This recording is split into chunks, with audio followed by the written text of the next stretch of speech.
Gente, bom dia de novo para quem chegou um pouquinho depois. Conforme as pessoas forem entrando aqui, eu vou permitindo entrar na sala. Eu nunca sei se é melhor vocês irem fazendo perguntas ao longo da apresentação, se a gente separa os momentos para perguntar, mas eu acho que, enfim, vão tentando, quem for tendo dúvidas, vai perguntando aí ao longo da fala. Eu vou tentando acompanhar aqui pelo chat. Quem preferir perguntar com o microfone, eu acho até que, enfim, pode ajudar para eu ouvir e ver vocês também um pouquinho, mas aí fiquem à vontade, se sentirem melhor aí para fazer, tá bom?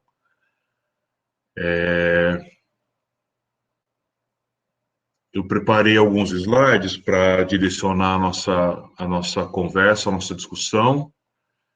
Em alguns momentos eu proponho algumas coisas para a gente, mais específicas, para a gente conversar um pouquinho. Quem quiser esses slides, eu mandei em PDF no Classroom lá para vocês, quem quiser baixar e acompanhar pelo computador, se for mais fácil, tá bom? Eu incluí lá uma cartilha também que eu desenvolvi com uma professora da FURG, acho que é o nome da universidade, ela me convidou. Ela tinha o material pronto, a gente tinha uma designer para fazer os desenhos, está lá na sala de aula também, com um material bem simpático. Quem quiser divulgar aquele material também pode ficar à vontade, tá? Ele é público, está disponível aí para todo mundo utilizar. Alguém tem alguma pergunta inicial? Posso começar as apresentações?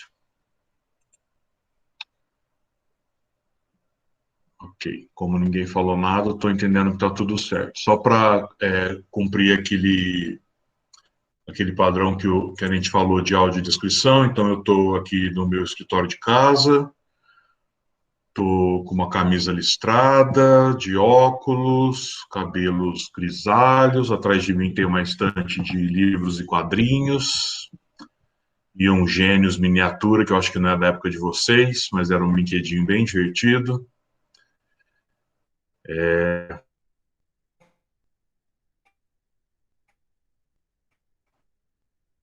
Acho que tem um encontro de desculpas que eu não tenho muito time de apresentação desse tipo, mas vamos ver onde a gente consegue chegar, se precisar passar um pouquinho, ou se a gente conseguir terminar antes, ver como é que fica, tá bom?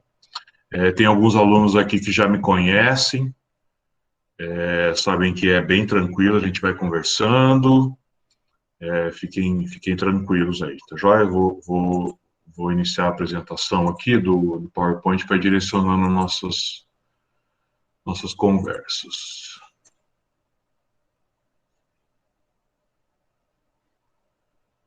Deixa eu começar, acho que está todo mundo vendo, né? Isso era só um recadinho inicial aí, para quem fosse entrando. Estou com o chat aberto aqui do meu lado, então quem tiver pergunta, alguma colocação, pode usar à vontade, tá bom? Então, a ideia da fala de hoje, gente, é falar um pouco do autismo, né? Dar uma contextualizada no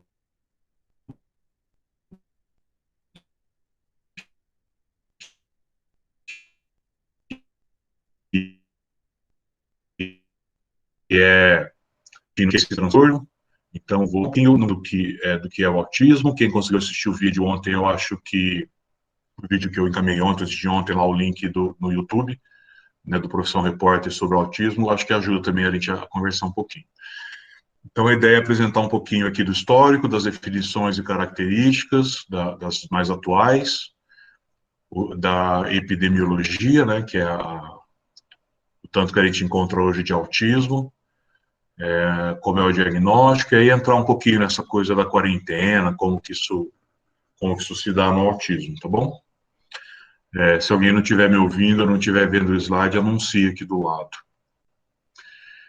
Então, duas perguntas que eu acho que a gente pode ir pensando ao longo dessa fala.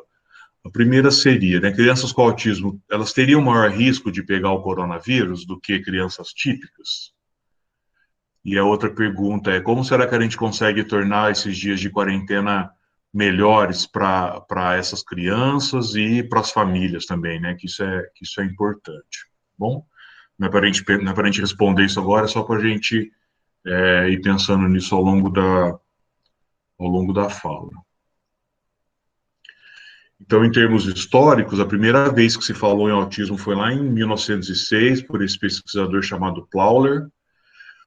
O principal sinal clínico que ele apontavam é o isolamento, aquela história de criança viver no mundo dela, que ficava sozinha, não interagia com coleguinhas, com adultos, nem nada. Então, esse é um sinal clínico de isolamento. A gente ainda nota isso hoje em dia, né? É uma característica, ela não é necessariamente definidora, mas algumas crianças apresentam essa condição.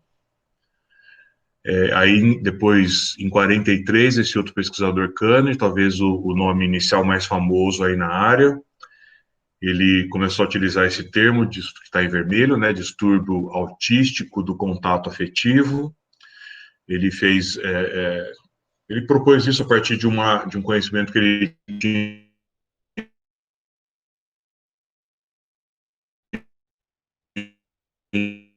de crianças. Depois ele definiu outras várias características, algumas se mantêm, outras a gente não tem muita certeza. Então, aí, né, de 1 a 11, extrema dificuldade de estabelecer vínculos com pessoas ou situações, então a questão das dificuldades sociais de pessoas com autismo, ausência de linguagem, no sentido de elas não produzirem fala nenhuma, nenhum tipo de comunicação, ou então, às vezes elas até produzem fala, mas não tem muita função, não tem muito significado, né?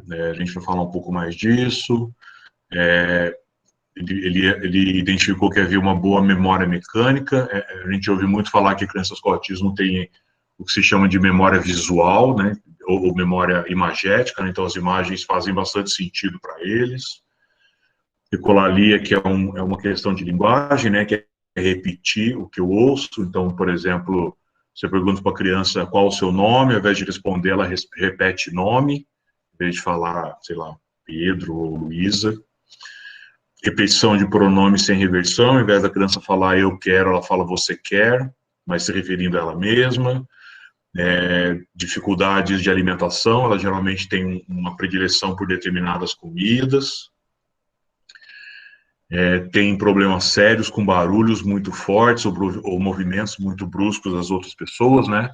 Isso aí, para quem viu o vídeo, esse tipo de coisa causa comportamentos bastante exagerados, né? Alguns até parecem comportamentos agressivos.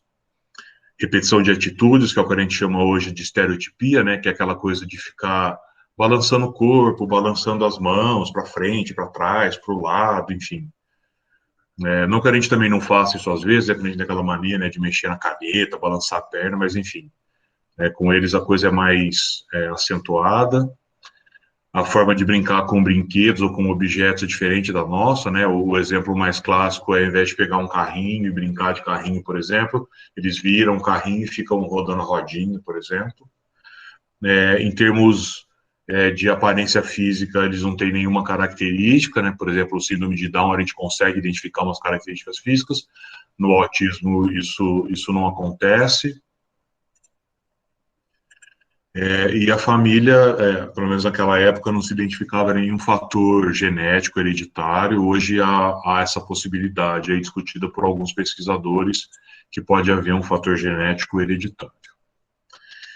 Então, no final das contas, o Kanner, em 56 depois, ele elege dois sinais básicos, né, que seria essa questão ainda do isolamento e da imutabilidade, né, que é gostar das coisas sempre iguais, na mesma rotina. E aí, isso é uma coisa importante. Ele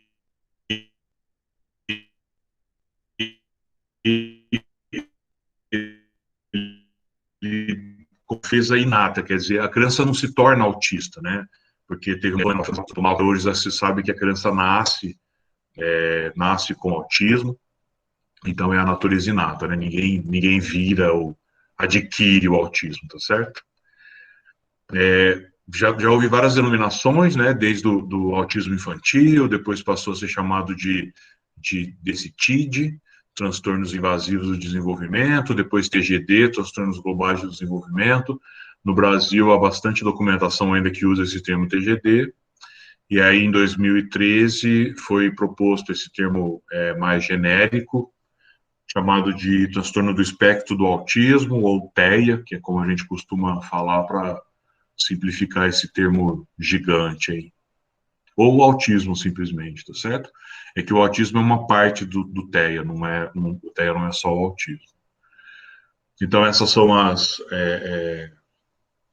categorias, por assim dizer, né, que estão hoje dentro do TEA, que é o autismo, a síndrome de Asperger, que gente que fala Asperger, que seria um autismo mais leve, o transtorno global do desenvolvimento sem outra especificação, e o transtorno desintegrativo da infância. O que foi retirado, que antes tinha no TGD, é a tal da síndrome de Rett, é uma síndrome que acomete basicamente meninas, né, mais jovens, há uma perda importante de funções motoras e cognitivas, mas como foi identificado o gene já que causa a síndrome de Rett, então ela se tornou uma síndrome separada. Se alguém for tendo pergunta aí ao longo do caminho, podem fazer no chat ou pedir para falar, tá, gente? Fiquem super à vontade. Se o ritmo estiver muito rápido ou muito lento, também vocês me avisam aí. Então, o manual que a gente tem mais utilizado, eu acho, é esse DSM, né, que é o Manual Estatístico de Transtornos Mentais, na versão 5, que é de 2013. Ele é escrito e divulgado pela Associação Americana de Psiquiatria, a APA. E aí, então, finalmente definiu-se dois domínios importantes, que é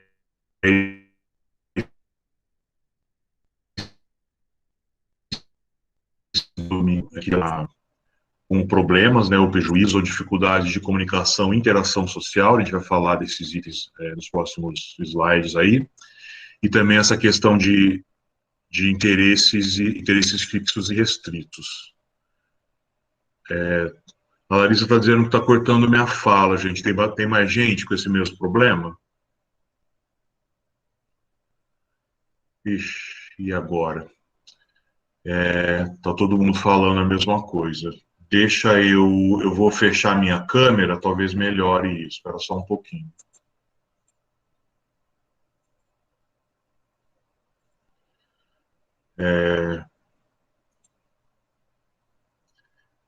Me digam se melhorou, gente. Eu fechei a câmera aqui.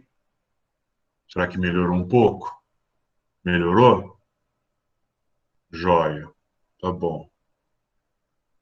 Vocês só vão perder a chance de ficar olhando essa cara linda, mas aí.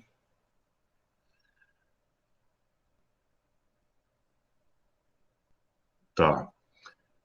É que acho que tem mais computadores ligados aqui e acaba travando. Vanessa, você quer me falar uma coisa? Nassim, tem uma pergunta da Edna.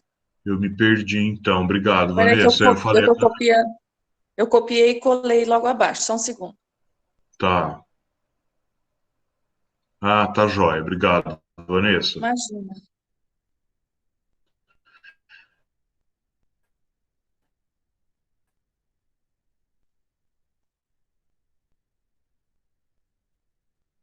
Na Qual a diferença? Desculpa, pode falar.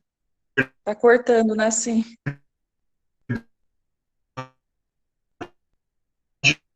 verdade, tá travando de novo? Tá cortando bastante. Eita. Pera aí, gente. Deixa eu tentar uma coisa aqui. Já volto. Não fujam.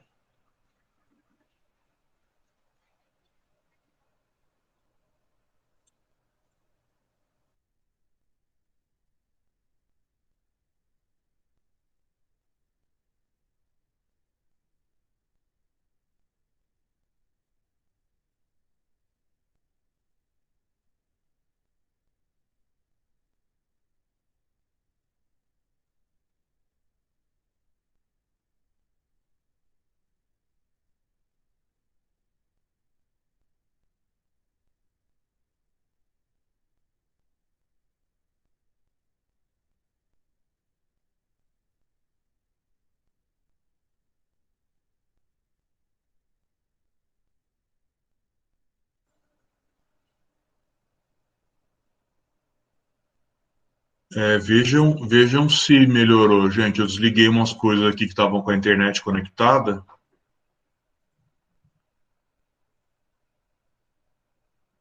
Melhorou? Vocês estão me ouvindo direito agora?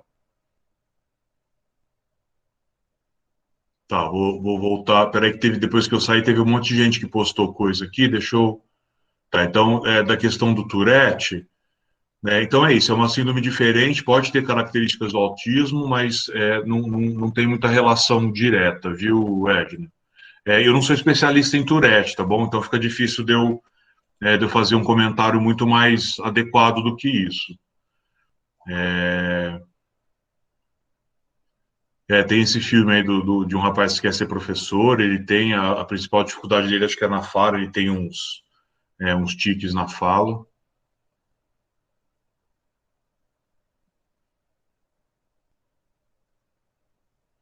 Tá todo mundo dizendo que melhorou um pouco o entendimento.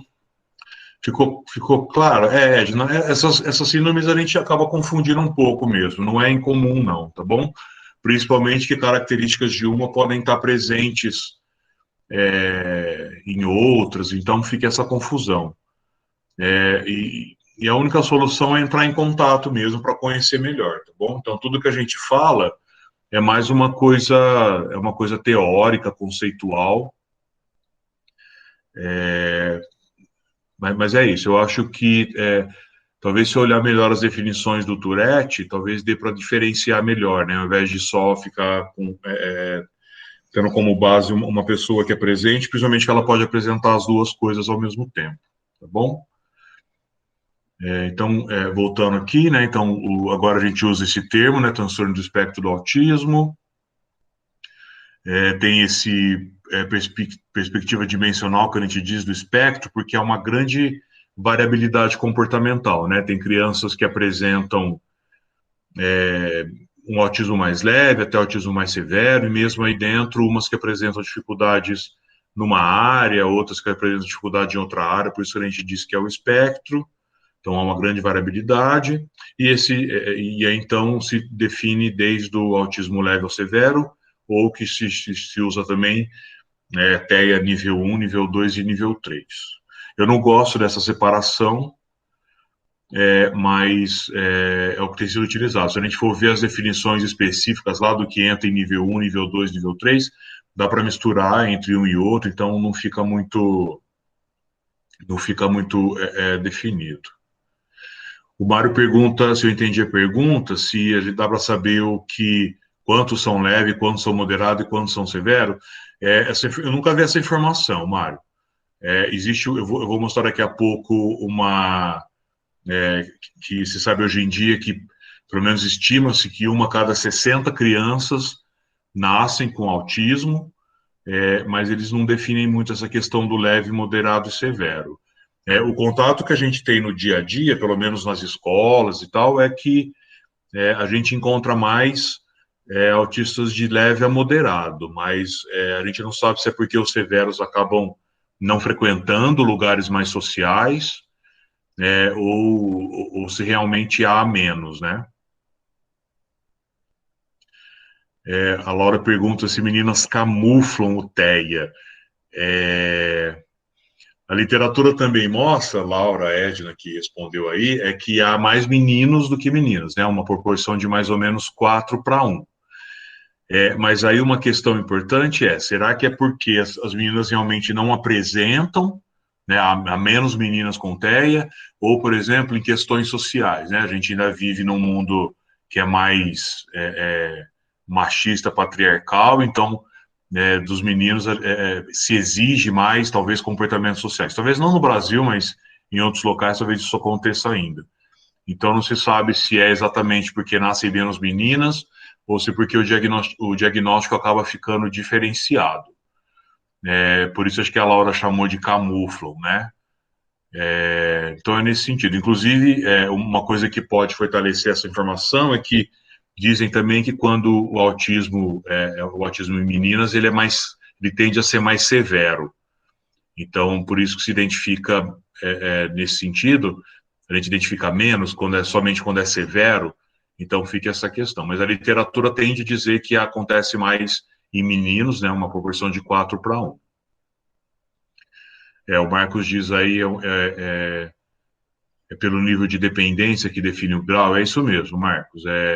Quanto que a criança precisa de ajuda para coisas do dia a dia, tomar banho, comer, também auxílio para a linguagem, depois quando ela vai para a escola, auxílio para interação social, para interação com os outros. Então, tudo isso acaba entrando no grau. O problema é que você não tem uma criança que apresente exatamente o que está em cada nível, né? Ela pode apresentar, né, uma dependência de linguagem e tal, que caia no nível 1, mas uma dependência, de atividades motoras que caia no nível 3. Então, eu acho isso um pouco complicado. Gente, se as minhas respostas não estiverem claras, vocês vão perguntando de novo, tá? A Júlia pergunta se o atraso no entendimento de alguma ordem também é característica. Na verdade, existe um problema na comunicação, Júlia.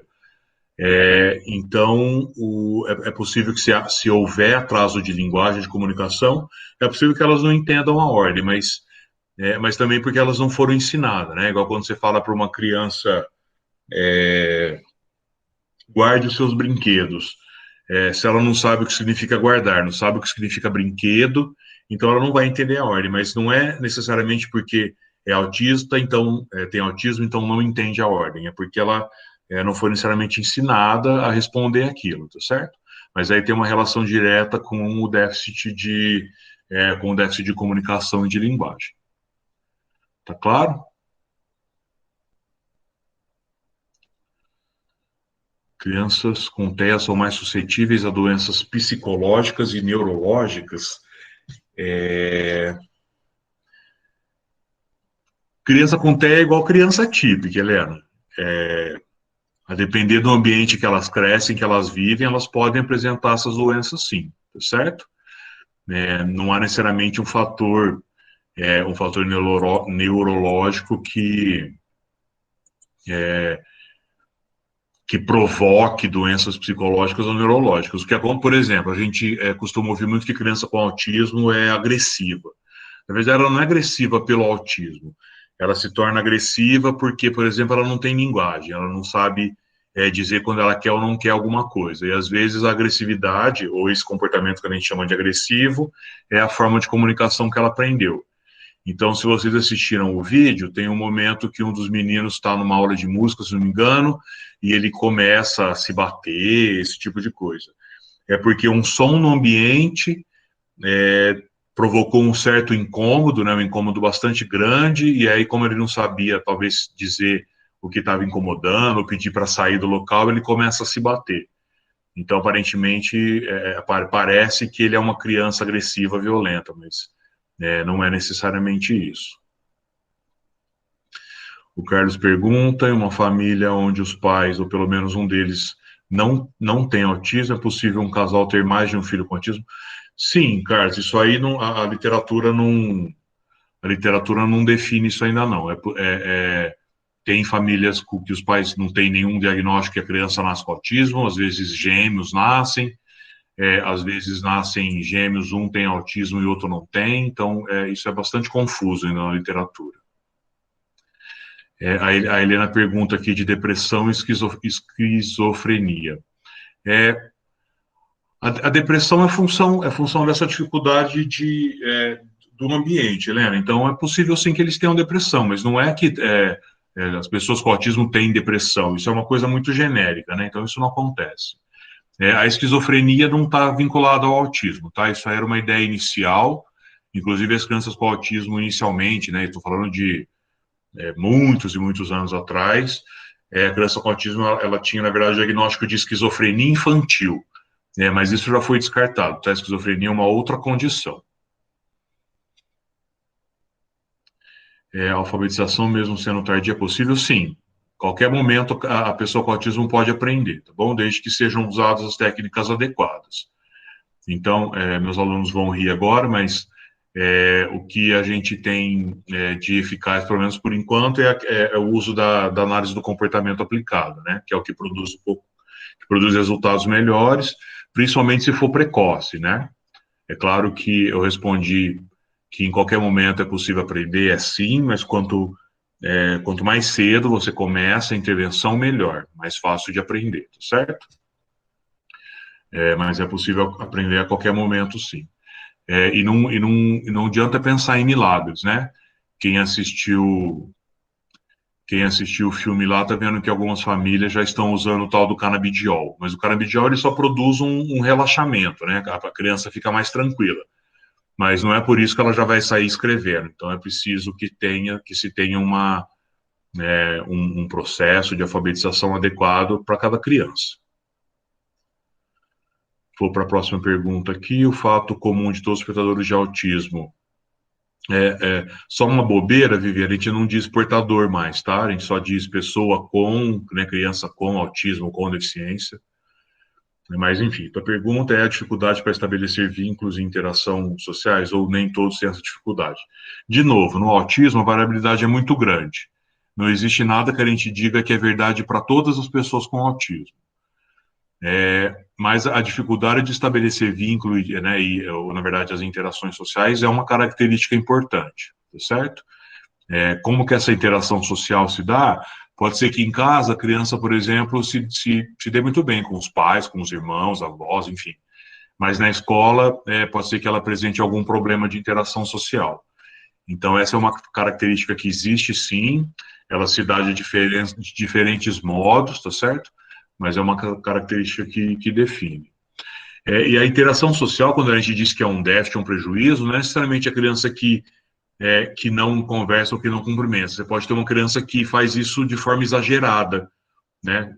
Isso também não é adequado, né? Então, ela não entende direito, né, como que as regras sociais se dão.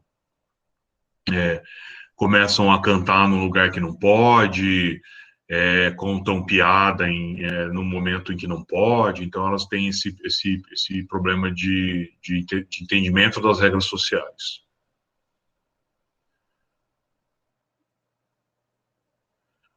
A Fernanda pergunta se ele pode ficar mais grave com o passar dos anos. Qualquer transtorno, síndrome, se não for tratado, ele tende a piorar, né? Mas não é só porque é o autismo, né? Acho que isso tudo tem que ser tratado o mais brevemente, o mais precocemente possível para que as características do autismo diminuam, tá certo? Se vocês, de novo, né, eu estou me referindo ao filme porque eu acho que as imagens ajudam a gente a entender melhor. O menino lá que fica amarrado, aquele comportamento dele, ele foi certamente se agravando ao longo do tempo, mas porque o tratamento não foi adequado, tá certo? Então, é possível que se agrave sim. Mas você tem autistas, por exemplo, pessoas com autismo que têm muita inanição, que são pessoas muito paradas, que não fazem muita coisa, então elas tendem a continuar nessa inanição por muito tempo. Então, será que isso pode ser entendido como um agravamento?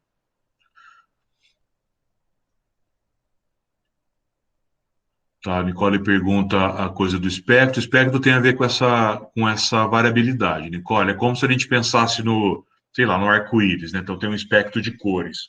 As cores variam de uma para outra. Então é mais ou menos isso. Então, no sentido de que você tem crianças ou pessoas com autismo desde o leve até o severo, e aí entre o leve e o severo há uma variabilidade enorme, né? De crianças que têm mais dificuldades de interação social, outras com mais dificuldade na comunicação, crianças que têm essas questões dos comportamentos, né, de estereotipia, ecolalia, maior ou menor, em maior quantidade, menor quantidade, por isso o termo espectro.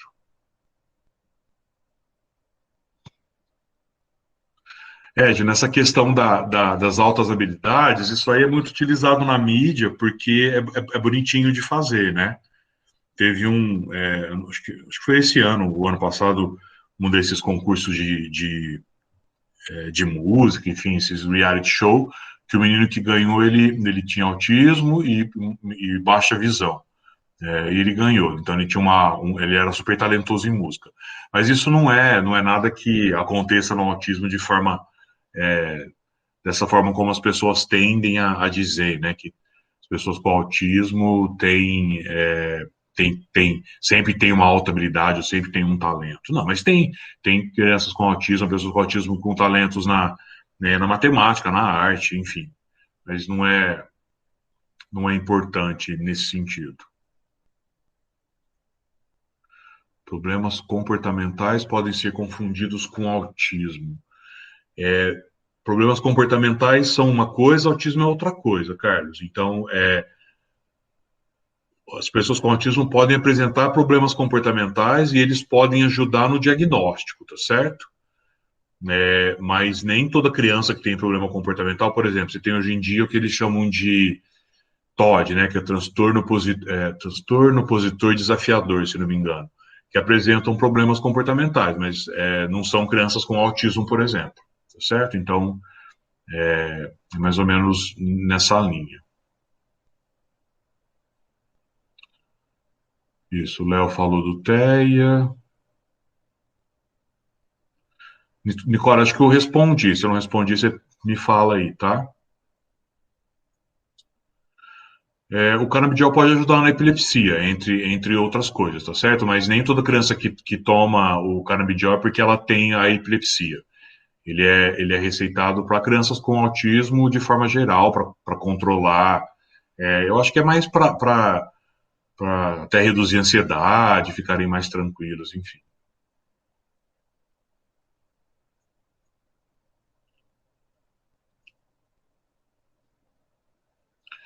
Acho que eu concordo com o que a Lorena escreveu, então que o espectro é para não deixar marcado como uma coisa só.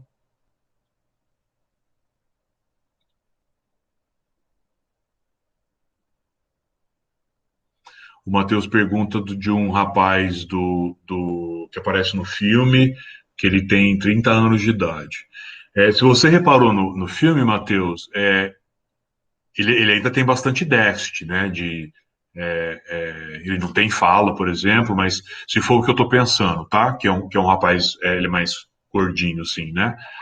Ele, por exemplo, aprendeu comunicação alternativa, né? Ele usa aquelas figurinhas para se comunicar, ele faz coisas em casa como, sei lá, arrumar a cama, ele toma banho sozinho, ele se alimenta sozinho, então ele provavelmente demorou o tratamento com ele, mas ele já atingiu níveis importantes aí de independência pessoal, né? A melhor forma de abordar um caso deste, de novo, né? O que a gente tem de mais funcional por enquanto para esses casos é a análise do comportamento. Mas você tem várias terapias aí no mercado, né? Muitas delas ainda não têm comprovação científica, por isso que a gente insiste na análise do comportamento, porque há muitos e muitos artigos já publicados.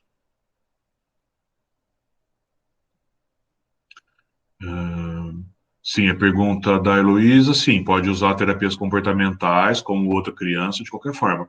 A única coisa que a gente tem que ficar atento, Heloísa, nesse caso, é não transformar essa terapia numa coisa infantilizada, né? Então, se é um jovem, já um adulto, né, a terapia tem que ser de acordo com a idade. O André, se não me engano, deve ser o menino lá que fica amarrado, ele já é um adolescente, então ele tem que ser tratado como um adolescente.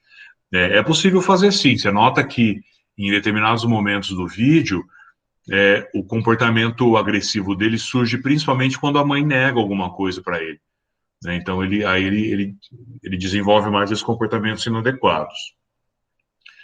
Então é possível tratar sim.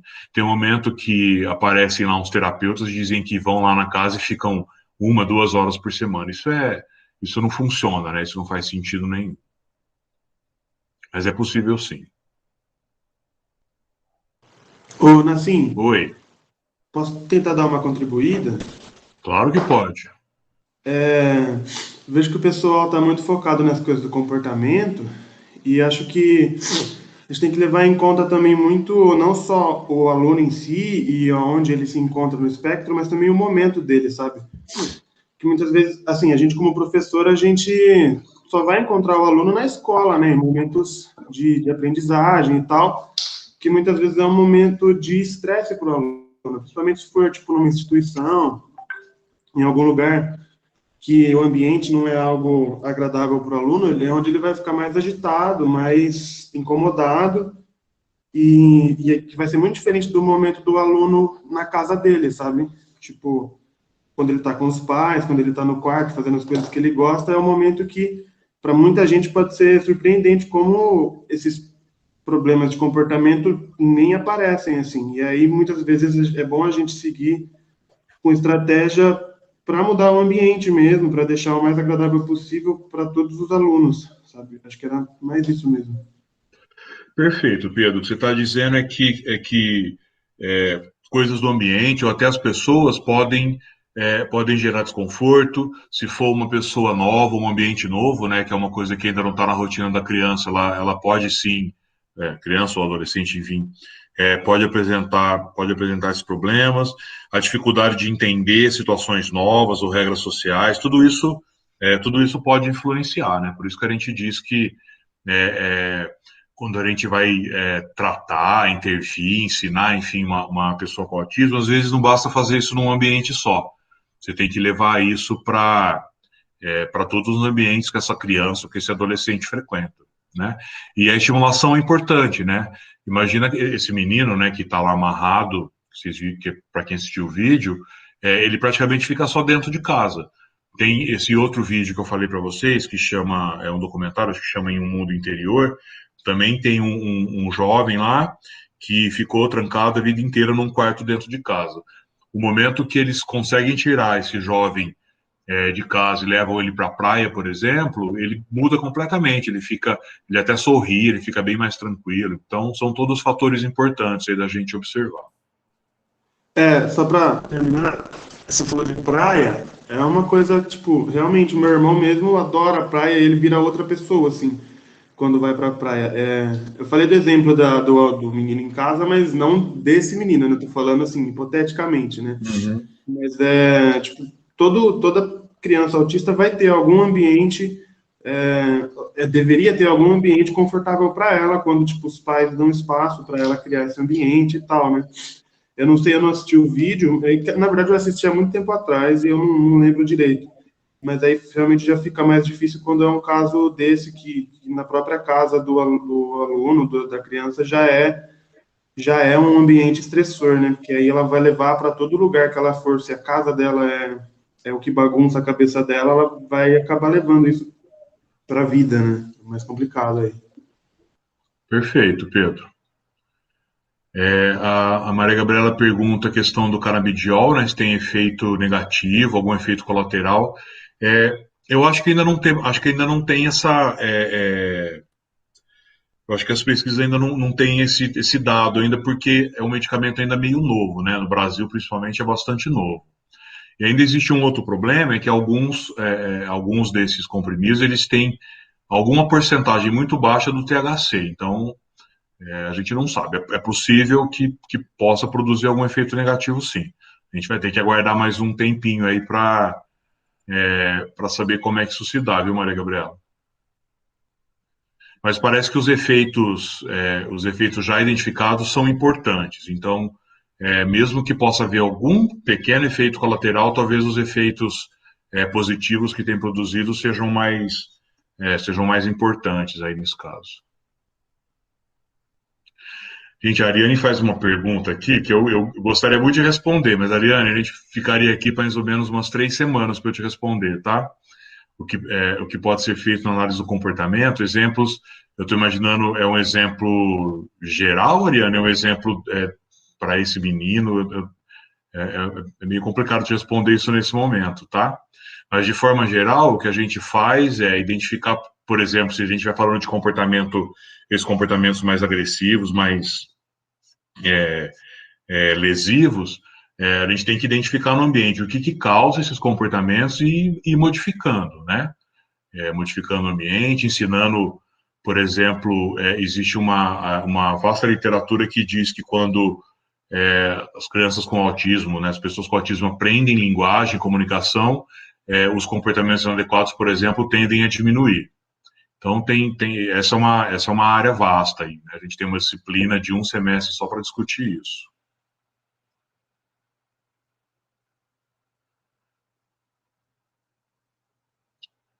Estou tentando ler aqui o que está no chat, tá, gente? Eu não sei se tudo é pergunta ou não.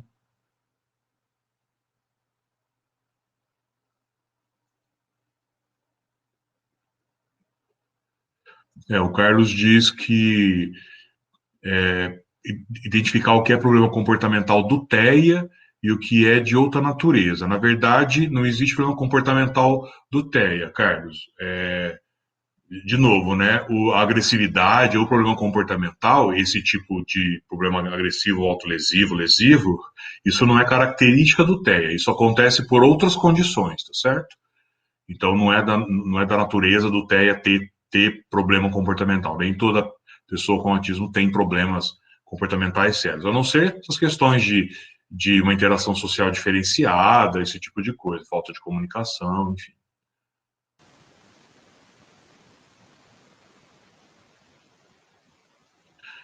A Luciane faz uma pergunta importante aqui também, que é essa questão de famílias que não têm condições e o governo nega a prestação de serviço. Essa é uma briga que a gente tem conduzido há algum tempo já, Luciane, inclusive aqui na cidade de São Carlos. Então, existem pessoas envolvidas para tentar minimizar, pelo menos, esse problema, tá certo? A questão de oferta de acompanhante, pelo menos na escola, para mandar para casa. Pode acontecer, mas em geral o que se tem é algum acompanhante que trabalha dentro da escola. Existem várias ONGs também que têm atuado nessas questões do autismo, né? As ONGs geralmente são gratuitas, então há algumas ações sendo feitas sim. E certamente a gente está sempre em contato, né, com órgãos do governo para tentar resolver esse problema. E as famílias têm por direito pedir esse tipo de auxílio, tá certo? O que acontece é que às vezes há um atraso, tem que passar por juízes, enfim. Mas, em geral, isso tem se tentado resolver esses problemas. O Marcos pergunta se a aba é eficiente para todos ou tem casos que não é recomendado. Nada é eficiente para todo mundo, né? Então, dizer que a aba ela é universal 100%, produz efeitos em todos, é muito difícil afirmar isso, Marcos.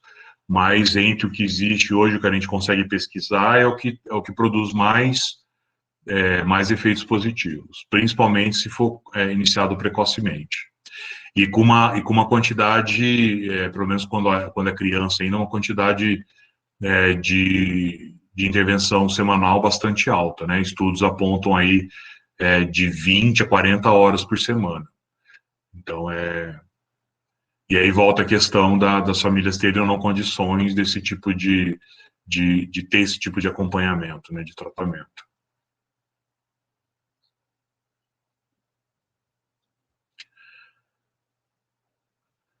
O Jonatas pergunta dessa questão do menino que está preso em casa. Sim, se o tratamento for feito de forma adequada, ele tem uma evolução, sim, não há a menor dúvida disso.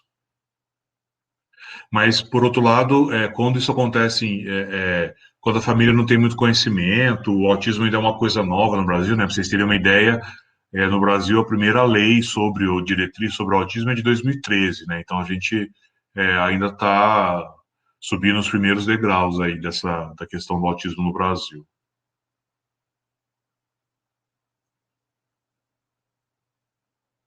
A Giovana disse que a gente pode responder no final. É uma opção, Giovana. Então vamos fazer o seguinte, eu vou ver se tem mais alguma pergunta até esse momento, aí a gente encerra e retoma mais tarde, tá bom? Senão a gente não vai conseguir falar muita coisa, tá? Só o Mário fala aqui da diferença nos dois casos, um da instituição FADA, pelo CAPUS, como... É isso, Mário, tem que ir para um lugar que as pessoas sabem o que estão fazendo, tá certo? O CAPUS parece que, pelo menos nesse exemplo aí, não oferece tudo que é necessário.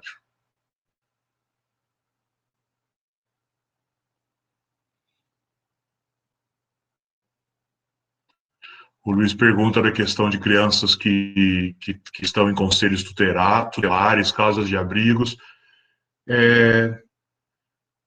De novo, Luiz, as pessoas lá dentro têm que saber como trabalhar com essas crianças, né? Não adianta só colocar em determinados lugares.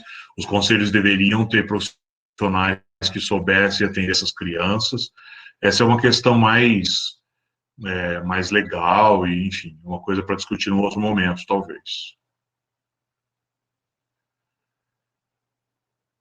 Deixa eu ver se tem mais alguma coisa.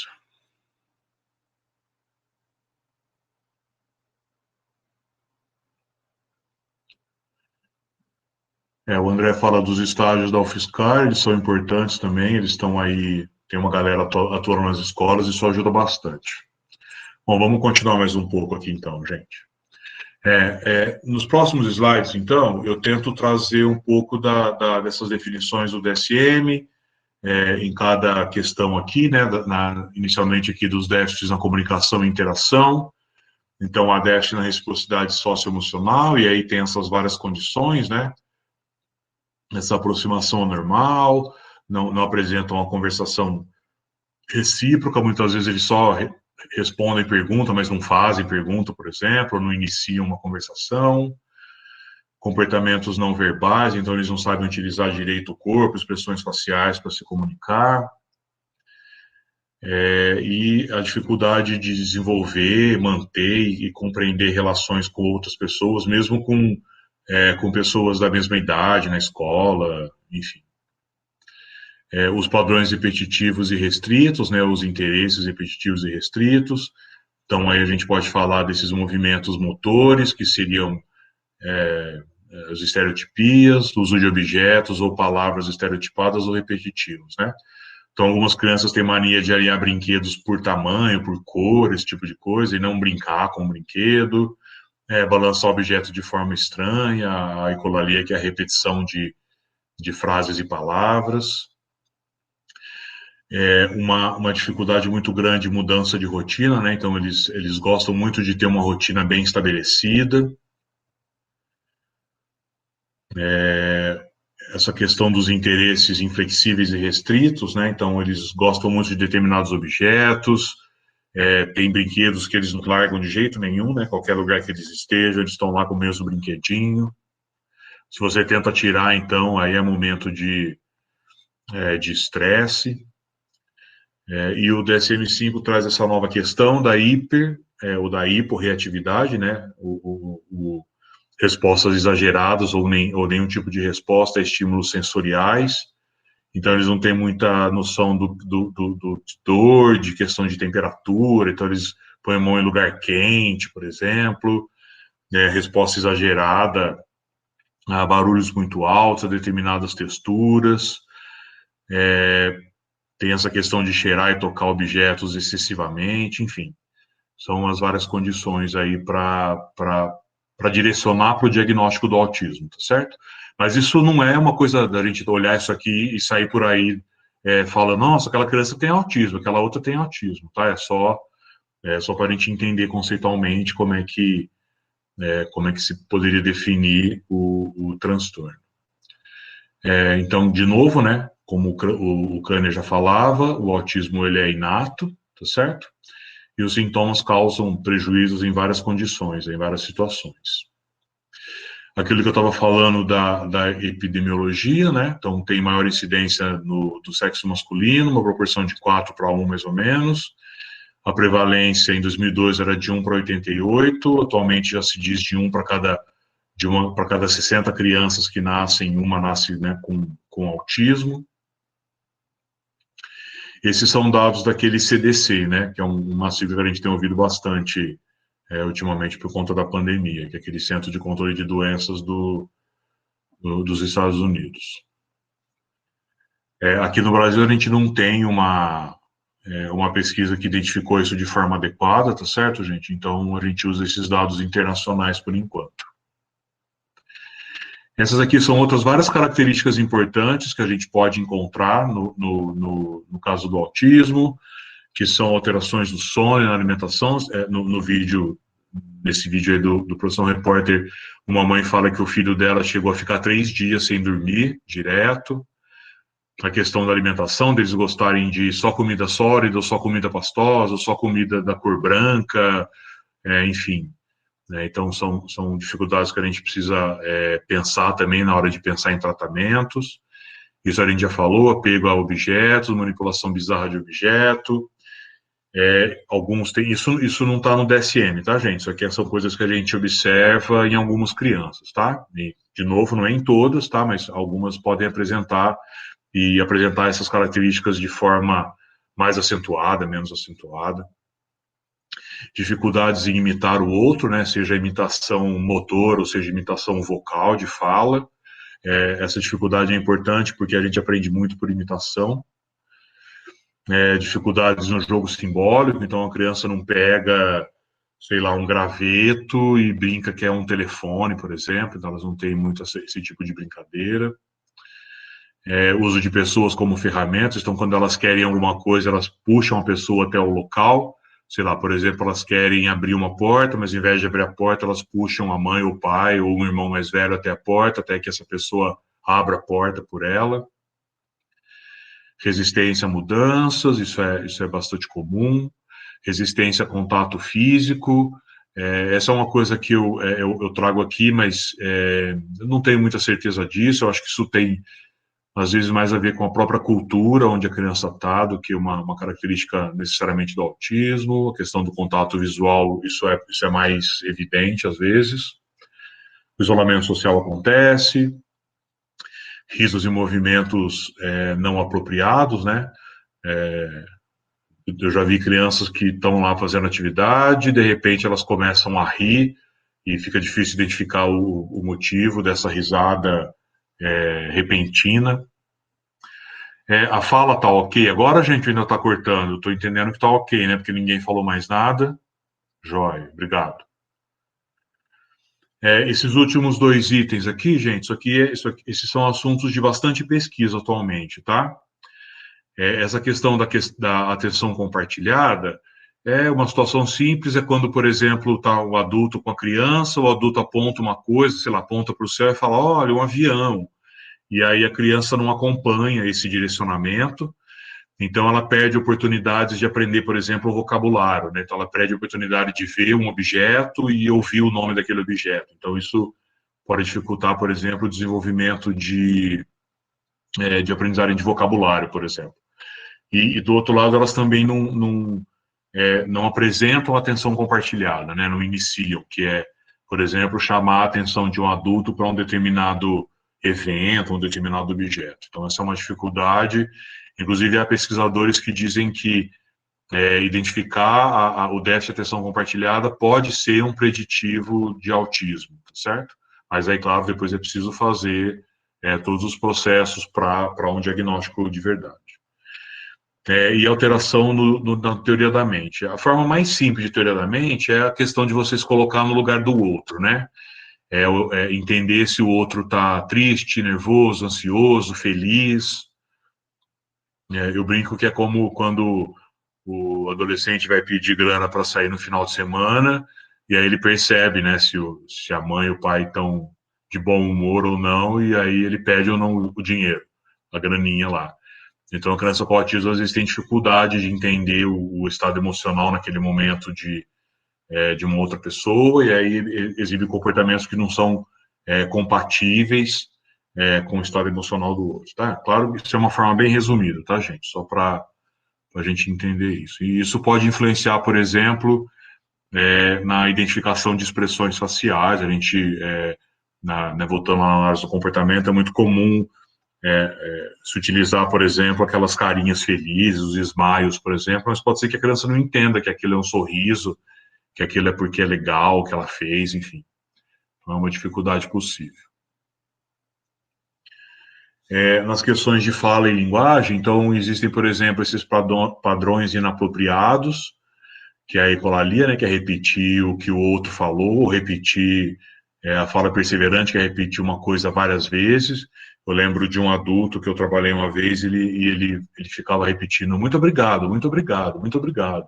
Né? Às vezes, sozinho, fazer uma atividade, ele ficava, muito obrigado, muito obrigado. A reversão de pronomes, então dizer coisas como você quer uma bebida, você quer ir lá fora, mas na verdade que a criança quer dizer eu quero alguma coisa, né, eu quero ir lá fora. E dificuldades em usar o tom, volume, entonação, enfim, na hora de falar. Eu não sei se vocês já ouviram falar de uma assim, inclusive era uma pesquisadora formada e tal, chamada Temple Grandin. Tem uma fala dela numa palestra em que no meio da fala ela conta uma piada, mas é no mesmo tom do que ela estava, dos dados científicos que ela estava apresentando, então fica essa coisa quase monótona, assim, né? Sem mudar muito a entonação, esse tipo de coisa que a gente usa bastante. Outra coisa que a gente tem discutido muito na área é que a questão da criança que tem o TEA associado a uma deficiência intelectual, né, um atraso intelectual. Então, essas são as crianças que geralmente apresentam maiores déficits, né, inclusive na questão da fala, de nunca aprender ou demorar mais para aprender a fala, né, e outros comportamentos em geral. Então, identificar, além do transtorno, identificar se há uma deficiência intelectual associada, isso pode auxiliar na hora de pensar e planejar a intervenção. E a literatura mostra também que mesmo com intervenções precoces, intensivas, enfim, ainda vai haver crianças com autismo, adolescentes com autismo, que não vão apresentar fala, vão apresentar muito pouca fala. Aí, nesse caso, o que se tem feito é o uso do que se chama aí de comunicação alternativa aumentativa, comunicação alternativa suplementar, tem alguns nomes aí, eu prefiro usar comunicação alternativa aumentativa, e aí, nesse sentido, a gente pode falar dos sinais manuais, gestos, pranchas de comunicação, dispositivos eletrônicos de geração de fala. Então, a comunicação alternativa, ela vem no sentido de substituir a fala, né? A pessoa que não tem fala poderia usar a comunicação alternativa. Então, nesse slide, vocês vão ver, isso aqui é utilizado no que a gente chama de PECS, no que se chama de PECS, né, que é do inglês, né, Picture Exchange Communication System, que é o sistema de comunicação por troca de figuras. Então, se vocês verem aí a figurinha mais à direita, tem os desenhos em cima, as palavras embaixo.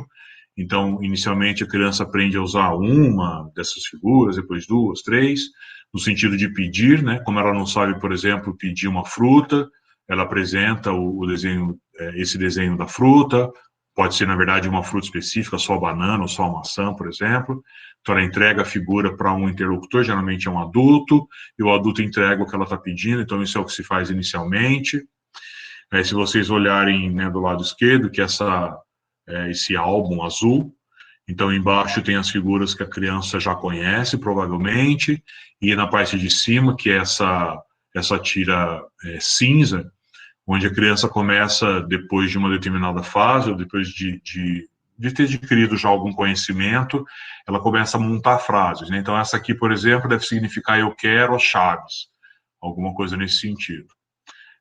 Aquele menino mais velho do vídeo, ele já usa isso. Inclusive, depois que ele monta a frase, ele toca cada uma das figuras e o adulto do lado lê junto com ele. Então, ele aponta a primeira figura, o adulto lê eu quero, ele aponta a segunda, o adulto fala chave. Então, eu quero chave. Essa é uma forma de poder estimular de alguma forma que a pessoa que usa a comunicação alternativa comece, talvez, a desenvolver a fala, tá certo? Isso é um efeito que pode acontecer, a literatura tem mostrado isso. Essa é uma outra figura só, então a disposição é diferente, né? Então tem aqui em cima mais à esquerda, né? Então tem a figura do eu quero, tem a figura do isso é, e aí a figura do eu ouço, que já está na tira de comunicação, nessa tira amarela, e aí alguns animais aqui, então a criança vem e monta a tira, por exemplo, ela ouviu o galo, ela ouviu um cachorro, então ela monta isso aqui para mostrar para o interlocutor o que é do interesse dela, né? Lembra que eu falei da atenção compartilhada? Então, essa é uma forma de começar a exibir algo que tenha chamado a atenção ou que seja de interesse da criança. Quando ela não tem a fala, ela pode usar esse tipo de comunicação. Ok, gente, eu estou passando aqui, daqui a pouco a gente conversa mais um pouco. Isso a gente já falou, né, da intervenção precoce, a importância disso. Quanto mais precoce, provavelmente ela vai produzir resultados mais importantes. Mas é importante vocês lerem isso que está em azul, em maiúsculo, a pessoa não deixa de ter o diagnóstico de TEA. Ela pode adquirir vários repertórios, ela pode diminuir repertórios inadequados, mas o diagnóstico vai existir. Ela sempre vai ter autismo, tá certo? Então, quando a gente ouve nas notícias coisas do tipo, meu filho não é mais autista, meu filho não tem mais autismo, isso é estranho, tá certo? Ou o diagnóstico anterior foi incorreto, ou o diagnóstico atual está incorreto, porque o autismo sempre vai estar presente, né? Ele é uma condição inata. Outra coisa importante, não existe um exame, né? Um exame sei lá, de sangue ou algum exame desse tipo que vai dizer que a criança tem o TEA ou de algum cromossomo, sei lá. Então, o TEA, ele é feito, é um diagnóstico clínico, você tem que observar a criança, os comportamentos que ela exibe, observar a criança, fazer entrevistas com pais, com cuidadores e ir montando um caso até que se chegue na possibilidade de dizer, olha, essa criança, então, ela está dentro do transtorno do espectro do autismo, certo?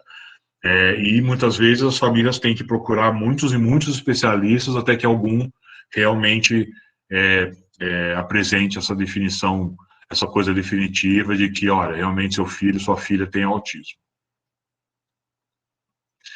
Em cima de tudo isso, que a gente conversou, e pensando na situação atual, tá certo? Então, se a gente considerar, né, e aí eu gosto de evidenciar isso, né, o que a ciência diz, o que os pesquisadores dizem, a Organização Mundial de Saúde, profissionais de saúde, profissionais da psicologia, a gente vê isso o tempo todo, né, que coisas importantes nesse momento são o isolamento social, o distanciamento social, coisas como lavar as mãos e usar gel, usar máscara, criar e seguir uma rotina, certo? Então, considerando esses 5 aspectos importantes nesse momento, e considerando que a gente falou até agora do TEA, quem quiser aí conversar ou compartilhar aí o que pensa, né? Quais dessas ações vocês acham que essas crianças teriam maior ou menor dificuldade?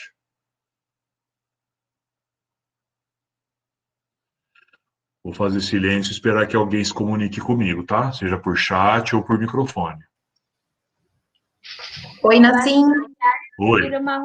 Desculpa. Pode falar? Espera aí que eu não estou vendo quem é. Oi. Pode falar, depois eu falo. Tá bom. Eu acho que em criar e seguir uma rotina, por conta do projeto que eu fiz no primeiro ano, eu vi que a menina que eu estudei no nosso projeto, ela tinha uma rotina muito certinha. E cada vez que saía dessa rotina, mudava muito na vida dela. Então, a partir do momento de criar e seguir uma rotina, acho que seria uma dificuldade.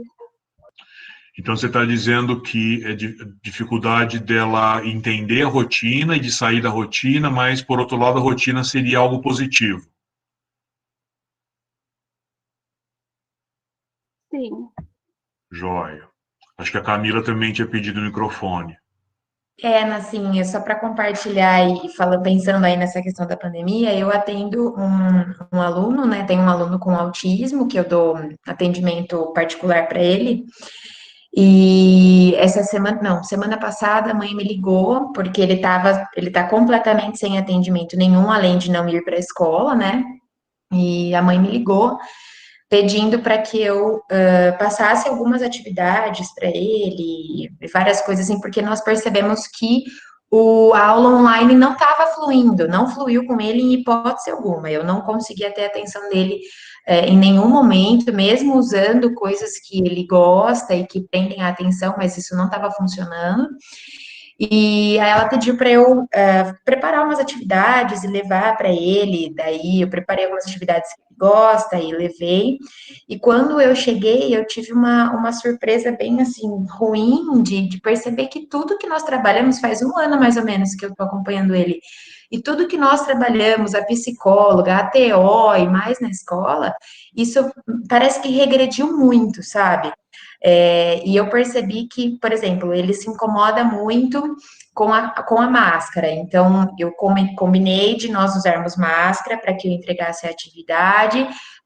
Ele não gostou, então ele ficava o tempo todo tirando a máscara. E aí eu fiz toda como uma brincadeira com ele. Eu fiz até aquela experiência do orégano, que põe a mão no orégano para ele entender o que é ter que ficar lavando a mão e ter que usar máscara, essas coisas. Então, ele se interessou pelas experiências, mas ainda assim ele se sente muito incomodado. E ele me perguntou por que ele não pode ir na escola, por que ele não pode ir na psicóloga ou não ter as aulas comigo. E aí eu expliquei para ele falou assim, mas é só as pessoas não pegarem o vírus.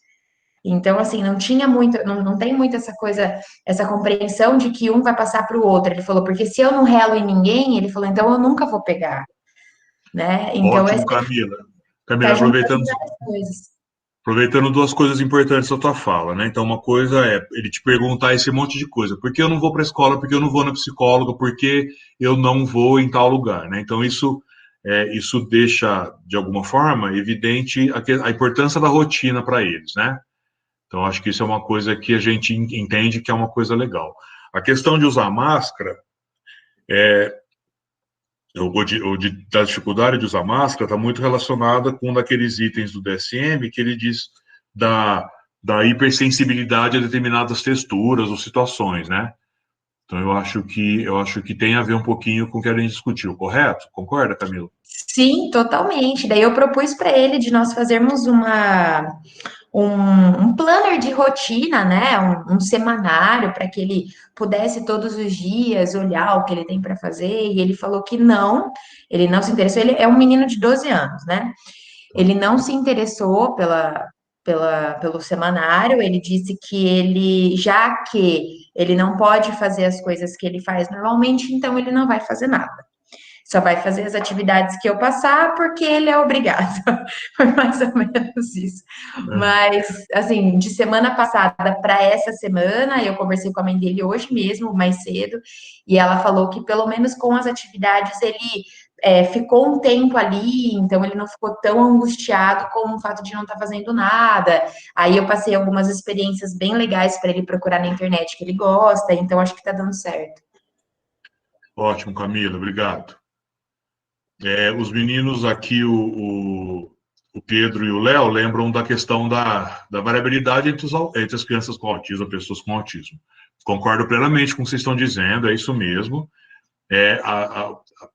A proposta disso que eu perguntei foi, considerando as características gerais, né? Onde será que estariam de forma geral? E claro que isso, né, quando a gente fala do autismo, nada é absoluto, nada é 100%. É só uma questão para a gente pensar um pouco. E concordo com vocês, cada criança vai ter uma reação diferente a situações diferentes, tá certo? Eu conheço um menino que ele está se adaptando super bem a coisas novas que são feitas em casa, né? Ele ajuda a mãe em atividades domésticas, brincadeiras de organizar brinquedo. Então, ele está aprendendo coisas novas e para ele está sendo super bom. Então, não tem perguntado de volta às aulas, por exemplo. Então, ele está mais tranquilo. Cada um vai ter uma reação. Mas, de forma geral, dá para se imaginar, né? Por exemplo, a Giovana pergunta da experiência com orégano. Giovana, eu acho que você pega um prato mais fundo, põe água, põe orégano e põe algum tipo de detergente, né, na mão, no dedo da criança. A hora que ela põe de volta, o orégano ele foge para as laterais. Então é como se o detergente, para mostrar para a criança que o detergente funciona para evitar o vírus. É isso, Camila? Oi, é isso mesmo. Você põe no prato, aí no outro prato primeiro a criança põe a mão sem nada, e aí o orégano gruda na mão dela. Aí depois você lava a mão, passa bastante sabão, e quando ela rela de novo, o orégano foge, assim, é legal. Dá para fazer com glitter também. Obrigado, Camila, isso mesmo. Mas sim. Oi. Eu estava aqui pensando na questão da transição, tipo, do normal para a pandemia e depois quando a gente sair da pandemia e voltar para a rotina normal. Essa transição de um para o outro, a hora que você está acostumando a coisa, não pode ser muito impactante, porque, tipo, sei lá, aqui em casa já foi. E imagina para uma pessoa que tá tudo regadinho. Eu acho que a transição seria um problema, tipo, não um problema, mas seria uma das coisas que mais, como posso dizer, mais impactaria para ele, tanto para a pandemia e depois pós-pandemia, a hora que ele já estiver se acostumando e a questão, porque eu acredito que vai demorar um pouquinho ainda. Eu acho o seu comentário perfeito, Isabela. Na verdade, todos nós vamos ter dificuldade de voltar ao normal, né? Acho que não vai ser só a criança com autismo, mas se ela já se acostumar com essa nova rotina de dentro de casa, para voltar à rotina anterior, talvez ela tenha, sim, dificuldade. É importante pensar na transição.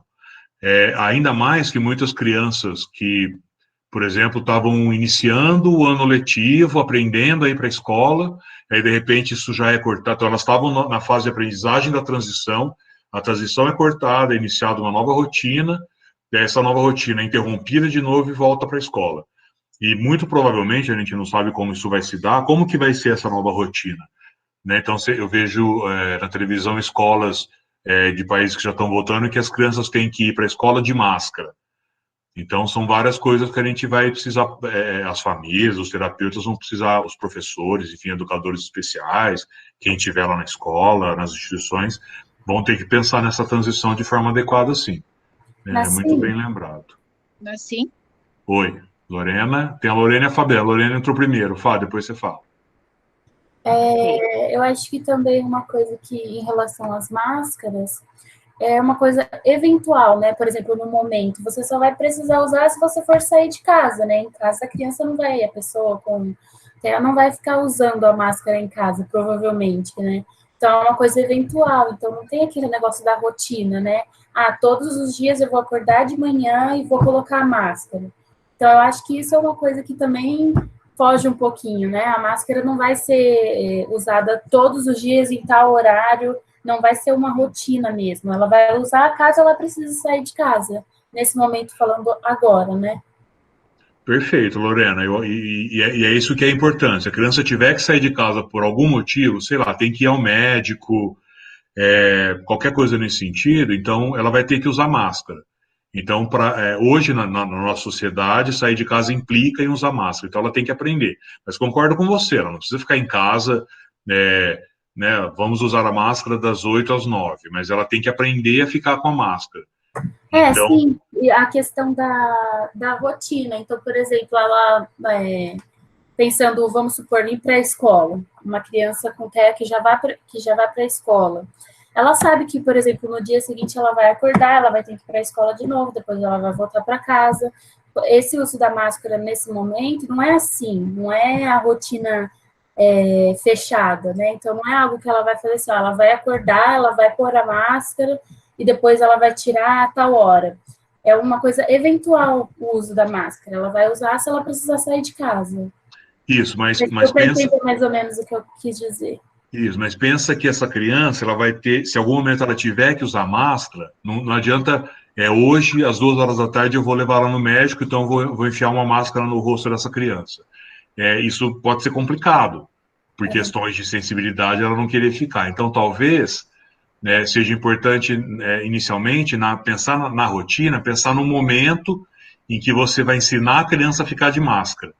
Entende? Então, nesse sentido, talvez seja importante incluir na rotina um momento de vamos usar a máscara, alguma coisa nesse sentido, mas com o objetivo de ensinar a criança a ficar de máscara.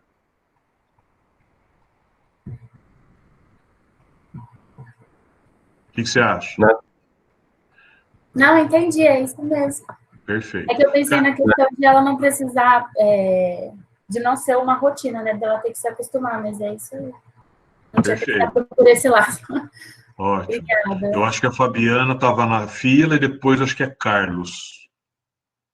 Então, assim, na verdade, mais sobre essa questão mesmo do uso de máscara, eu estou em um grupo do WhatsApp com mães de autistas de diferentes idades, e assim, essa questão de isolamento social, distanciamento, criar rotina, e eles já tinham essas questões.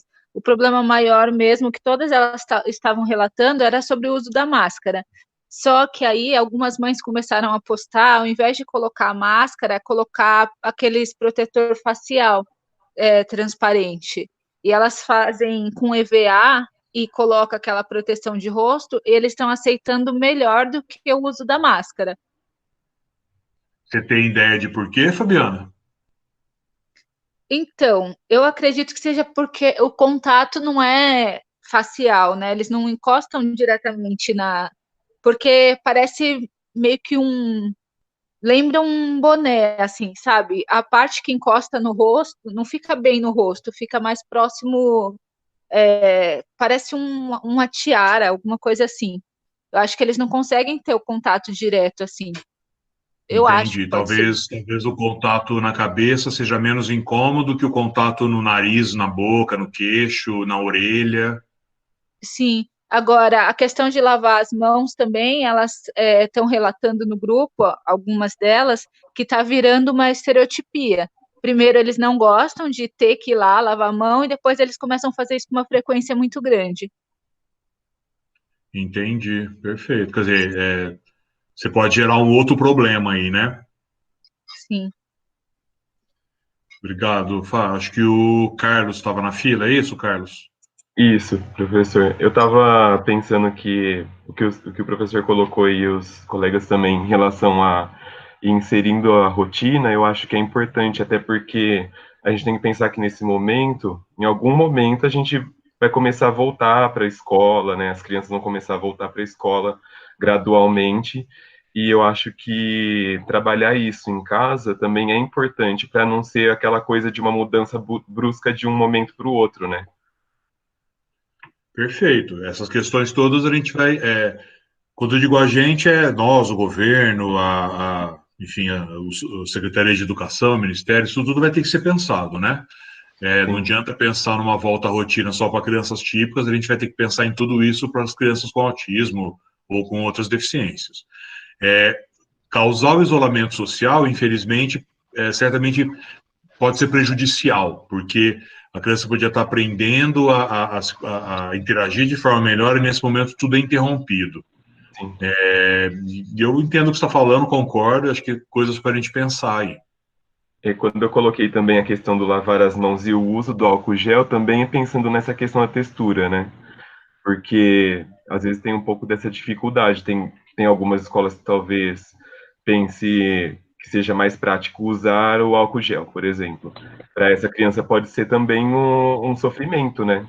Então, Perfeito. a questão da estimulação e de inserindo aos poucos na rotina, acho que é muito importante nesse momento de isolamento. Excelente, Carlos, estou de acordo com o que você está falando. Uhum. Obrigado, professor. Sim. Oi. Tem alguém na fila? Sim.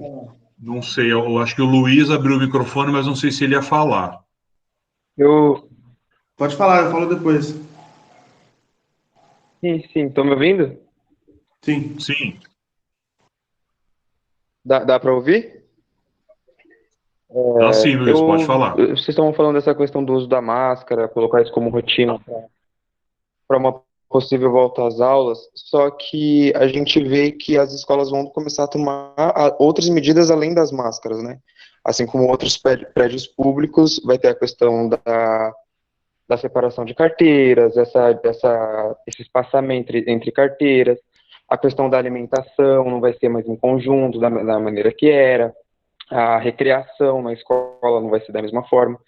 E aí a gente para pensar nessa questão de, tudo bem, a mãe, os pais dentro de casa ainda conseguem trazer essa rotina da higienização das mãos com álcool em gel, o uso de máscaras, mas essa questão da criança que já estava inserida ali num contexto em que ele tinha contato com os colegas, ou ele já tinha uma rotina na escola que vai se tornar diferente com o retorno às aulas, com esse retorno gradativo, com esses fatores que eu disse, né, com essa separação das mesas, não poder levantar para ter contato, assim, essa coisa de buscar alguma coisa emprestada na mesa do colega. Acho que tem fatores que vão muito além do uso da máscara e higienização das mãos, que vai acabar virando uma rotina, né, essa rotina de separação, assim, nesse contexto, e que eu não vejo como os pais podem ajudar os filhos nesse sentido, dessa ajuda, desse comportamento, além do uso de máscaras e higienização das mãos, entende? É um empecilho grande, inclusive, porque muitos já têm um determinado desenvolvimento e agora podem perder, em algum sentido, essa rotina que já tinham, né? Luiz, uma coisa que eu acho que é importante a gente pensar e entender é que mães e pais não são professores, tá certo? Eu acho que o que eles têm de fazer no momento é o que eles conseguem fazer em casa e coisas que sejam do domínio deles, tá ok? A tua preocupação ela é importantíssima, ela é excelente. Mas não dá, por exemplo, uma família simular uma sala de aula em casa, ou simular essas coisas todas que você está dizendo. Então, eu acho que quando as atividades começarem a voltar ao normal, aquilo que eu não lembro quem falou da transição. Então, de novo, essa criança vai ter que passar por todo esse processo de refamiliarização com esse novo contexto escolar, considerando que essas mudanças que você cita vão ser essas mesmas, porque a gente não sabe ainda, né? Cada país está adotando uma forma diferente. Ontem mesmo saiu um artigo aqui da The Lancet, dizendo que, eles alegando que o fechamento das escolas era uma coisa que não precisaria ter sido feita. Então, a questão educacional ainda está sendo bastante discutida. Acho que você quer comentar e eu não estou te deixando. Vai lá.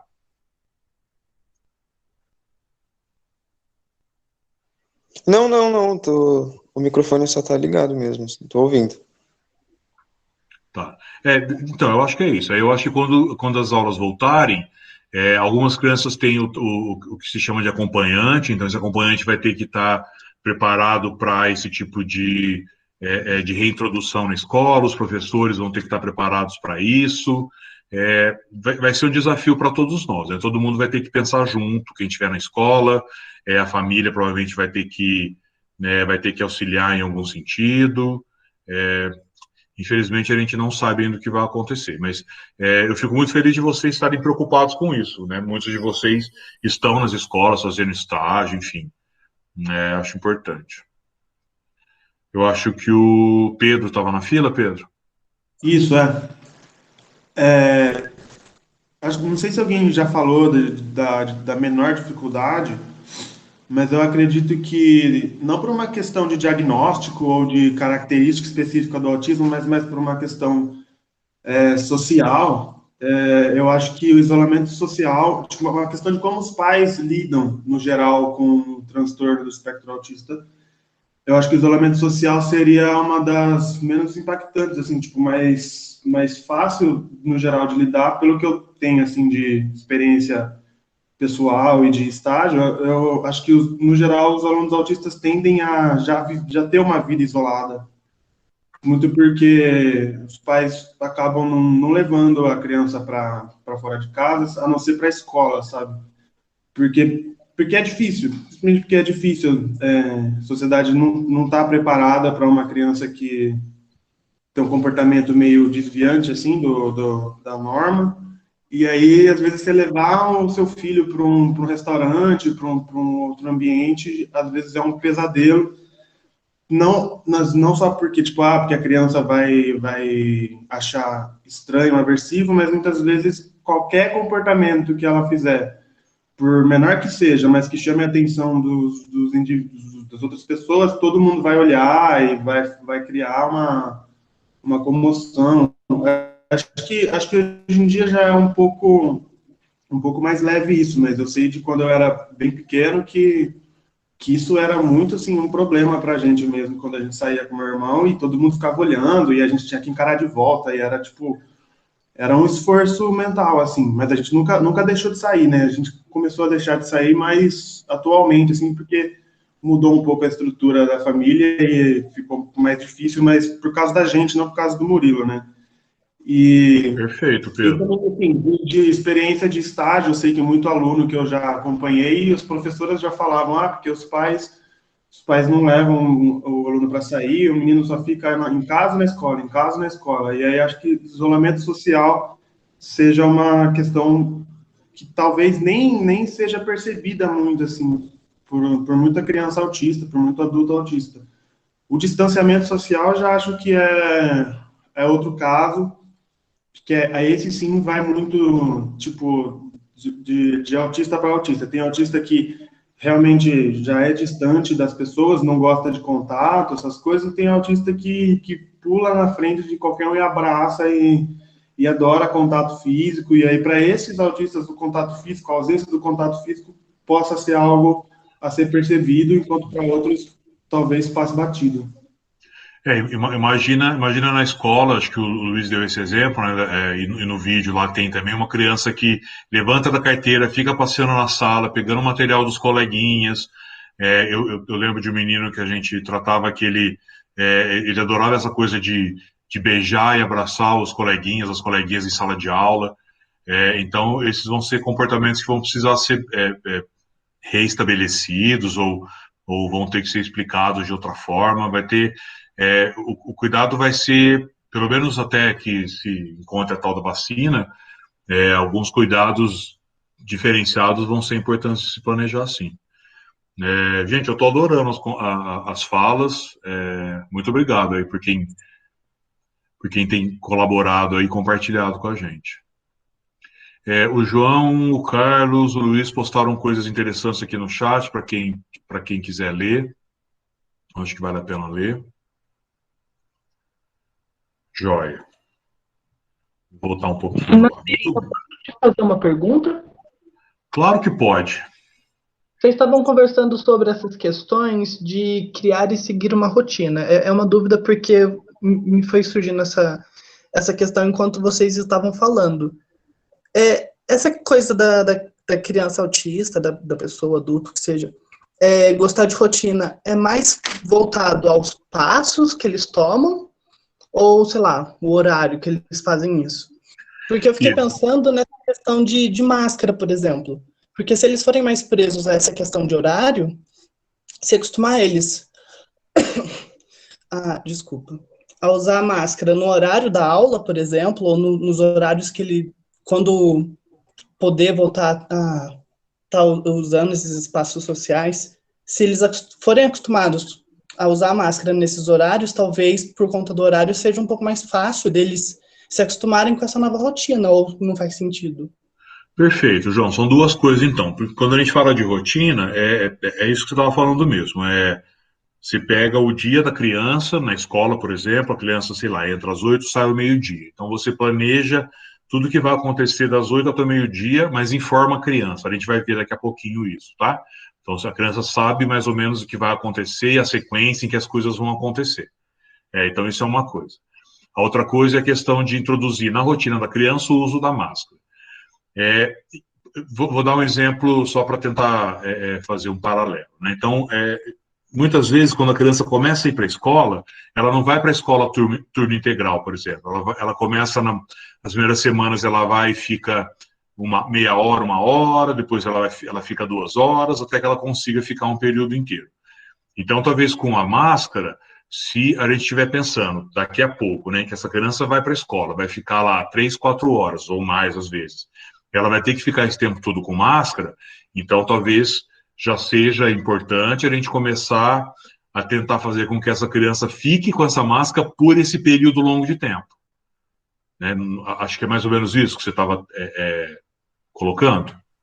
Eu acho que era mais ou menos nesse sentido mesmo, porque o povo estava comentando sobre essas questões de rotina, e eu não sei muito bem como que funciona, por conta de eu não conhecer pessoas que estão dentro desse espectro, mas porque para mim rotina poderia ser tanto com relação a horários fixos, sabe, tipo, nossa, a criança acorda sempre 7 da manhã, 7h10 ela tá fazendo uma coisa ou outra, ou uma rotina no sentido de primeiro faz isso, depois faz aquilo outro, e daí eu fiquei pensando sobre, sei lá, se a criança estudar de manhã e ela aprender a usar máscara à tarde, talvez ela tenha mais dificuldade de quando ela voltar a ir para a escola, de usar máscara de manhã, porque ela aprendeu a usar à tarde, sabe? Na verdade, são as duas coisas juntas, João. João Vitor, é a rotina de o que eu faço primeiro, o que eu faço depois, e um momento em que isso acontece.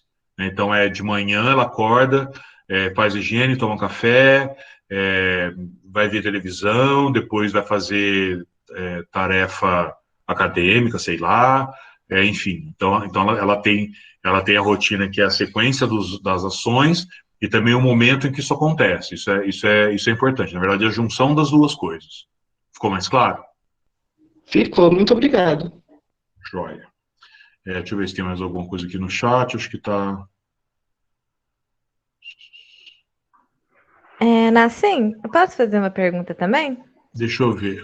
Pode. Tô brincando, claro que pode.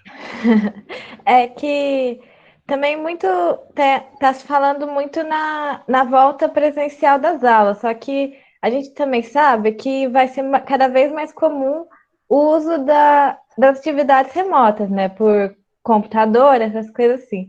E eu queria saber um pouco como é que o autista pode se adaptar a essa realidade, se houver, assim. Eu acho que pode, Helena, mas eu não sei se, assim como essa criança às vezes precisa de um acompanhante em sala de aula, talvez não baste criar atividades online e esperar que essa criança vá sozinha em casa fazer tudo isso, né? A Camila estava dando o exemplo aí dela que ela tem tentado fazer atividades, acho que conectada pelo computador, enfim. Então, talvez, se essa for uma situação que também vai acontecer com as crianças aí do ensino infantil, médio, enfim, fundamental,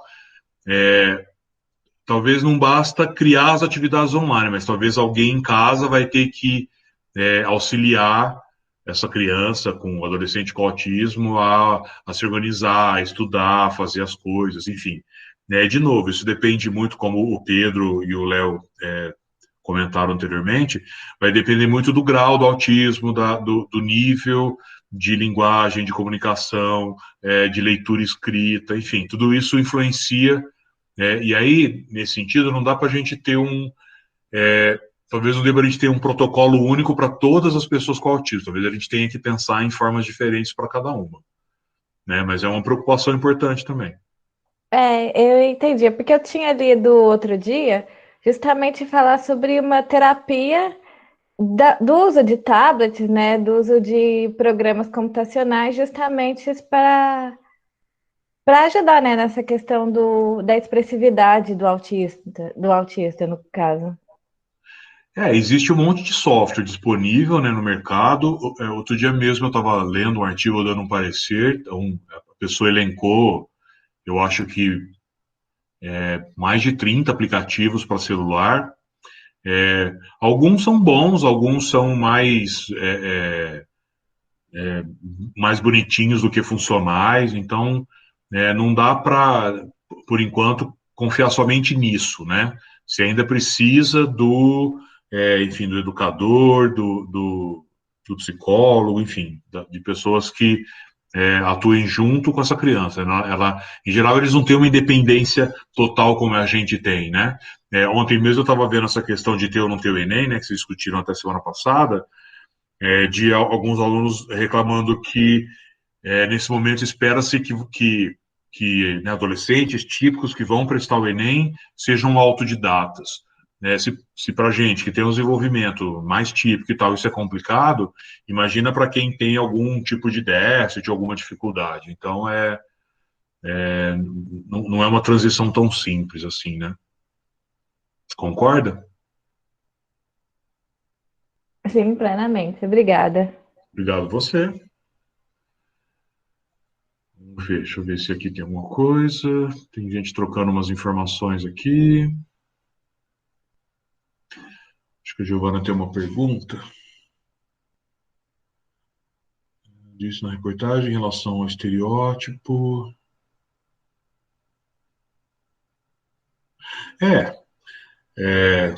Ele nem parece que tem autismo. O que será que isso significa, né? Significa que porque o autismo é leve, ele se desempenha de forma semelhante aos coleguinhas. Ótimo, é isso que a gente quer, que a gente vai. As intervenções tendem a gente a levar a isso. Mas esse tipo de comentário, ele certamente está embutido de preconceito, né? Eu, particularmente, não gosto muito, não. Mas acontece, né? Preconceito é o que acontece na nossa sociedade. Continuar. Exatamente, Luiz. Então, isso é importante, né, que está em vermelho, gente, autismo não é doença, tá? Então, se alguém falar assim, né, meu filho é doente, ele tem autismo, o filho de fulano é doente, ele tem autismo, isso é absurdo. Eu já ouvi isso na televisão, inclusive. Mas as crianças com autismo estão em risco aumentado de contágio. Então, elas têm alguns comportamentos, de novo, não todas, mas algumas têm, né, e isso é razoavelmente frequente, essa coisa de colocar a mão na boca o tempo todo, levar o objeto à boca e ao nariz para cheirar, colocar a mão nos olhos, no rosto, no nariz, passar a mão em tudo, né, parede, superfície, objeto, a questão da sensibilidade sensorial, né, que pode levar a dificuldades de de lavar as mãos com frequência, passar álcool gel, problemas com textura e não querer usar máscara. Então, essas coisas todas podem, de novo, né? Não é que o autismo está no grupo de risco, lá como se fala, mas eles, em função desses possíveis comportamentos, eles podem ter um risco aumentado de ser infectado, de ser contagiado, tá certo? Então, a gente tem que tomar algum cuidado, principalmente, de novo, né, retomando essa discussão aqui para vocês, eu achei bastante importante, que é quando as aulas retomarem em algum momento. A questão da rotina que a gente estava falando, né? Então, a rotina da rotina, a suspensão das atividades que eles estão acostumados, elas estão acostumadas, a exposição aos noticiários, então isso pode ser tudo fonte de ansiedade, tá certo? Mas noticiário, professor, a criança com autismo não entende nada. Algumas entendem sim, tá, gente? Elas entendem, às vezes elas não apresentam a fala, né, a comunicação expressiva, mas elas entendem o que se fala, o que se comunica com elas. Então, organizar uma nova rotina é um passo importante. Eu vou mostrar dois exemplos para vocês daqui a pouquinho de como seriam essas rotinas com imagens, né, que podem ajudar algumas crianças, principalmente as que não têm leitura, por exemplo. Isso aqui é um exemplo de rotina, tá? Como o João estava perguntando. Então, então isso é representado para a criança em forma de imagem, e aí em cima tem essa coisa escrita. As que sabem ler podem utilizar o que está escrito, mas em geral são as imagens que evocam determinados comportamentos. É claro que a princípio a criança não vai olhar lá um menino num travesseiro e entender que isso é acordar, ou olhar o reloginho, entender que isso né, elas vão ter que ir associando essas imagens a esses momentos, esses comportamentos, até que ela entenda e consiga seguir a rotina, né? De novo, voltando no vídeo, no menino, naquele jovem mais gordo lá, ele tem a rotina dele, que a rotina dele é vertical, né? Ele tem uma rotina vertical como essa, ele pega o primeiro, o instrutor lá, o terapeuta que trabalha com ele, fala, olha, agora é o momento disso, mostrando a imagem, ele vai, faz, e depois ele volta na rotina, pega o próximo, faz enfim, o que tem que ser feito na sequência e assim por diante, tá certo? Então, esses são exemplos simples de rotina. A gente tem muito disso para a escola, mas esse aqui, por exemplo, pode ser um exemplo. Esse, por exemplo, pode ser um exemplo, é bom, para ser usado em casa, tá certo? E claro que alguns desses podem ser destrinchados em novas rotinas, né? Então, seguir a rotina da escola, por exemplo, né, os horários que a criança fazia determinadas coisas na escola. Se eu consigo trazer isso para casa, inicialmente, pode ser que facilite para a criança se adaptar a essa rotina agora dentro de casa, e ter uma rotina, uma nova rotina, pode dar uma sensação de normalidade. Isso é importante também. Outras coisas que a gente tem visto sendo bastante utilizadas são as histórias sociais. Eu vou dar um exemplo aí para vocês, né, e o uso de imagens para facilitar o entendimento ou a sequência de determinadas ações. Então, por exemplo, isso aqui foi feito por colegas de Bauru. Como lavar as mãos corretamente? Então, aqui tem uma sequência, né? Então, a sequência está tanto escrita quanto imagens. As imagens costumam facilitar o entendimento das ações que têm que ser feitas na sequência, tá certo? Mas, de novo, se a criança ainda não lava a mão sozinha, talvez tenha que ter um adulto ou alguém que auxilie aí para seguir cada um desses passos, tá certo? E aí, depois, essa sequência de imagens serve como uma colinha para ela se lembrar de cada passo, se ela ainda não consegue fazer isso de forma totalmente independente. Isso aqui a gente chama de história social, isso aqui é de um artigo de uma aluna minha. Isso aqui não está relacionado com o coronavírus, né? Mas a ideia disso aqui por exemplo, então, geralmente a gente apresenta aqui um comportamento que a criança faz que talvez não seja adequado, e aqui o comportamento, e embaixo, né, o comportamento que ela deveria fazer, que seria o comportamento substituto do inadequado, mas um comportamento novo adequado para aquela situação. Então, por exemplo, né, começando lá de cima à esquerda, quando o fulaninho fica mexendo em seu material ao invés de fazer atividade, então tem uma imagem representativa. a professora fica triste, uma imagem, e os colegas também ficam tristes com o fulaninho.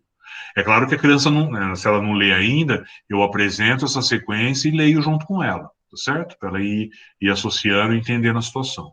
E aí digo, agora, se você, né, se o fulaninho faz a sua tarefa, a professora fica feliz, os colegas ficam felizes e batem palmas para o fulaninho, tá certo? Então, isso é o que a gente chama de história social, tá? Isso, nesse estudo, por exemplo, a minha aluna sentava com a criança com autismo, apresentava essa historinha, lia essa história social com a criança, e aí ela entrava na sala de aula. E aí a gente registrou antes e depois, né, o quanto desse comportamento de ficar mexendo no material e não fazer atividade, isso foi diminuindo e fazer atividade foi melhorando, certo? Os resultados foram bastante legais, assim, houve uma diminuição desses inadequados e um aumento importante de fazer tarefa, ou de ficar na tarefa, certo? Eu quero que vocês entendam isso aqui, porque isso tem a ver com a atividade que vocês vão fazer, tá certo? Depois eu disponibilizei esses slides para vocês lá no Classroom, então não precisa decorar nada disso, depois vocês têm lá a referência para vocês olharem, ok? Esse aqui é uma outra forma de fazer isso, né? Então aqui tem só dizendo, né, por isso preciso me proteger para não pegar o coronavírus. Então tá o xizinho, né, de não colocar a mão no rosto, no olho, não devo colocar a mão no rosto e devo tocar só onde eu disser que eu posso, então, né, ficar pegando no outro não é muito bom, dando beijinho, esse tipo de coisa. Então, são formas de fazer isso, tá? Para a atividade de vocês, eu quero que vocês usem esse tipo aqui, tá certo? Espero que seja todo mundo vendo, que é o vai poder se ver bastante. É isso, gente, obrigado. Até uma próxima.